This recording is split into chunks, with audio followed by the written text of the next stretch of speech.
53 বছরের ব্যর্থতা দূর করতে 5 বছর সময় লাগবে ইনশাআল্লাহ। এই সুদকে কেউ বেসরকারিভাবে বন্ধ করতে পারবেন? আপনারা এখানে যারা আছে সবাই মিলে যদি ওখানে সবাই শহীদ হয়ে যান, তাতে কি সুদ বন্ধ হবে? সুদ বন্ধ করতে হলে আপনার হাতে পাওয়ার থাকতে হবে, ক্ষমতা থাকতে হবে। সেই ক্ষমতা প্রয়োগ করে আপনাকে সুদের বিরুদ্ধে ব্যবস্থা নিতে হবে, ঠিক কিনা? ঠিক তেমনি পার্লামেন্টে যদি আল্লাহর আইন পাস করতে হয়, তাহলে পার্লামেন্টে আপনার সেই পাওয়ার থাকতে হবে, যে পাওয়ার থাকলে আপনি পার্লামেন্টে আইন প্রণয়ন করতে পারবেন। আইন প্রণয়ন করতে না পারলে আপনি যত নামাজের ওয়াজ, রোজার ওয়াজ করেন না কেন, আমি এখানে ওসি সাহেব একজন বসা আছেন, আমরা সবাই মিলে যদি ওখানে রাস্তা বন্ধ করে যদি বলি যে সবাইকে 5 ওয়াক্ত নামাজ পড়তে হবে, না হলে কিন্তু আমরা মানি না। পুলিশ কিছু সময় এসে বুঝিয়ে টুঝিয়ে শেষে বলবে, টাইম দিয়ে বলবে, এত সময় ভিতরে যদি তোরা রাস্তা না ছাড়স তাহলে আমরা অ্যাকশনে যাচ্ছি।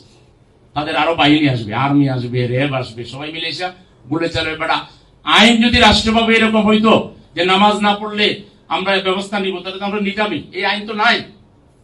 আইনের বাইরে এসে আপনি কি কথা বলতেছেন? কিন্তু ওসি সাহেব আইন না থাকা সত্ত্বেও যদি এখানে এখন খালি ঘোষণা দেয়, জাস্ট এখন মাগরিবের আগে, যে আজকে কামিং ফজরের নামাজে যারা আসবেন না তারা জোহরের সময় রামপুরা থানায় এসে দেখা করতে হবে, জাস্ট একটা ঘোষণা দিবে। এই মুসলমান তো সবাই পড়বেই, অজু ছাড়াও অনেকে পড়বে, হিন্দুরা পর্যন্ত কেউ মসজিদের আশেপাশে দাঁড়াবে, না জানি আমাদেরকেও পাকড়াও করে। কে বলছে? ওসি সাহেব বলছে। সবাই জানে ওসি সাহেবের কিছু পাওয়ার আছে, বুঝতে পারছেন কিনা? তাইলে আল্লাহ যে নামাজ কায়েম করার কথা বলেছেন, আল্লাহ যে সুদ হারাম করতে বলেছেন, এগুলো পাওয়ার ব্যবহার করা ছাড়া আপনি করতে পারবেন না। সেই জন্য আমরা বলি যে আল্লাহ তাআলা এত বড় নিয়ামত আমাদেরকে দিয়েছেন, আল-ইয়াউমা আকমালতু লাকুম দীনাকুম ওয়া আতমামতু আলাইকুম নি'মাতি ওয়া রাদিতু লাকুমুল ইসলাম দীনা।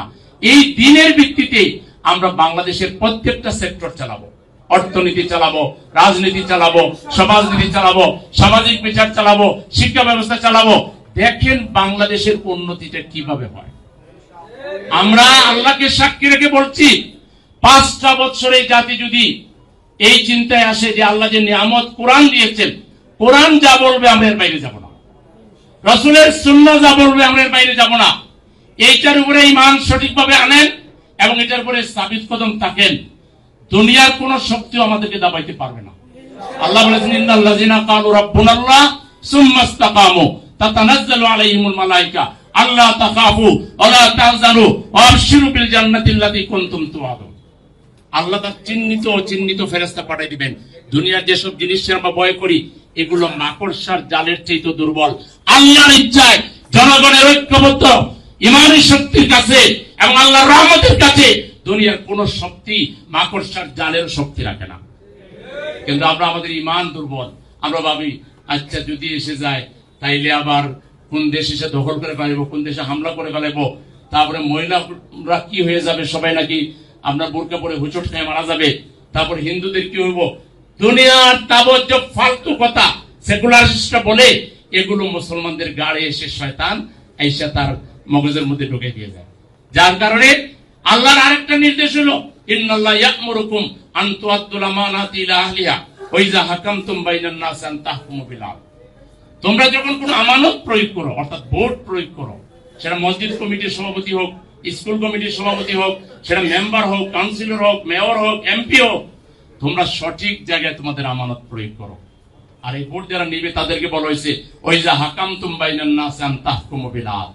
তোমরা যখন সমাজে ফয়সালা করো, রায় দাও, তখন তোমরা ন্যায় বিচার ভিত্তিক রায় দাও, ন্যায় বিচার কায়েম করো। আল্লাহর এই হুকুমগুলো কে মানবে?